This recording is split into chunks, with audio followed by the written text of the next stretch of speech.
Short questions, short answers by Torah Teacher Ariel and the Bible. They provide the questions, I provide the answers. You guys know the drill. Let's look at the question for us tonight. What is the Hebrew Roots Movement? Many of you have questions, so here we go. Because this is a discussion about the Hebrew Roots Movement, I just might use a few Hebrew terms, but I'll try to define each and every one of them. I'd like to add my 2 shekels to this question and discussion. A shekel is an Israeli denomination. You guys have heard that, right? Let me add my 2 cents worth. Well, got to add my 2 shekels worth. All right, the HRM, Hebrew Roots Movement. The definition and background to the HRM, it was already covered in a previous answer on e-Bible, so I'm not going to repeat it here. Like the Messianic Jewish Movement, a central aim of the HRM is to promote Torah for Jews and Gentiles from a Messianic Christ-centric perspective and to reach lost Jews for Yeshua, the true Messiah of Israel. As Jews, we're proud of our heritage, and yet we're equally as proud to call Gentiles and Messiah our true brothers and sisters. I don't personally claim to be a member of the HRM, preferring instead the label Messianic Jew or simply member of the Torah Community. I also call myself Christian, and I'm proud to do so. It's so important for us to understand terminology these days. As a Messianic Jew and adjunct Torah teacher with my home Messianic congregation, I'm embarrassed to hear of the many failings of the HRM as described by some in mainline Christianity. The HRM is as much in need of grace as those in mainstream Christianity. After all, no one is perfect. We are all a work in progress. Amen?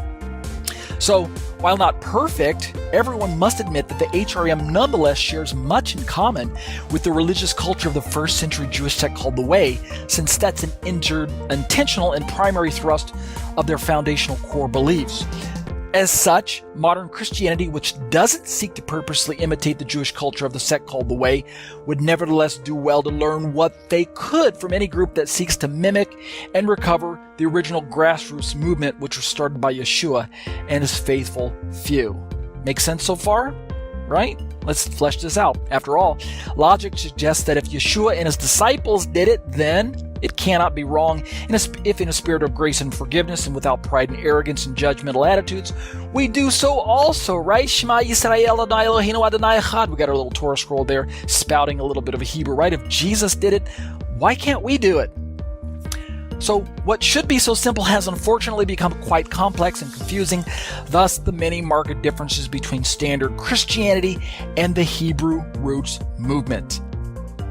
Reducing what I believe to a bare bones minimum for this question, I'll say that I try to keep my theology to these simple points. So let me see if I can strip it down for you. Here's what I believe.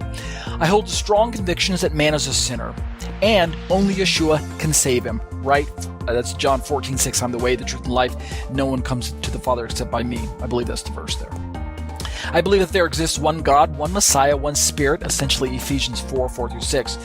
And there's one body of believers called the remnant of Israel, aka the church, Romans 11:17-24. And we just talked about that in our liturgy. I also believe that there's one law from Genesis to Revelation for both Jews and Gentiles and Messiah to follow. Read Exodus 12:49, Jeremiah 31:33, Matthew 5:17-20, Romans 3:27-31, and 1 Corinthians 7:19. Without sounding like I'm dismissing all of the other points that necessarily fall in between these pillars of truth, for me, if any theology that diverges from the foundational theology of these simple points starts to become questionable, for me it does, if it diverges from those. So, catch my podcasts on iTunes, search for me under my name, Ariel HaNaviy, and you can find all my podcasts there. As well, you can go online and find me on YouTube, and while you're at it, why don't you go ahead and subscribe to my YouTube channel and hit the little bell, the notifications, to make sure you're receiving notes, because I upload new content weekly. In fact, sometimes it's daily. All right?